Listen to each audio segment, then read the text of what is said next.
மற்றவர்கள் சுமை தூக்க விடாதபடிக்கு வந்து தாங்கிக் கொள்ளுதல், இதுதானே இன்றைய அவசிய தேவை. அப்படி நில்லுங்கள் நீங்கள் 21 பேரும், இந்த 21 ட்ரஸ்டியும் அப்படி இருங்க. ஒருவரை ஒருவர் தாங்கிக் கொள்ளுங்கள், ஆனால் புத்தியோடு இருங்கள். புத்தியோடு இருக்கிறது நான் என்னன்னு சொல்லி கொடுத்துட்டு போறேன்.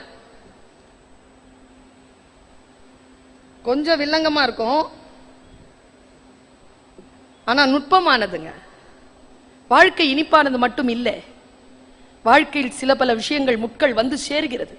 அதற்கூடாகத்தானே அன்பாக இருக்க வேண்டி இருக்கிறது. வெறும் அன்பாகவே இனிப்பாகவே இருந்து விட முடியுமா? முட்களோடு சேர்ந்துதானே அன்பாக இருக்க வேண்டி இருக்கிறது. நான் சொல்றேன் பாருங்க, இந்த விஷயத்தை சொல்லிட்டு நான் போறேன். மிக நுட்பமான விஷயம் இது.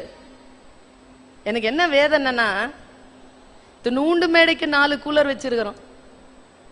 எவ்வளவு வெக்கையில இருக்கிறீங்களோ, இறங்கினாதான் தெரியும். அதனால் நான் ஒரு 5 நிமிடம்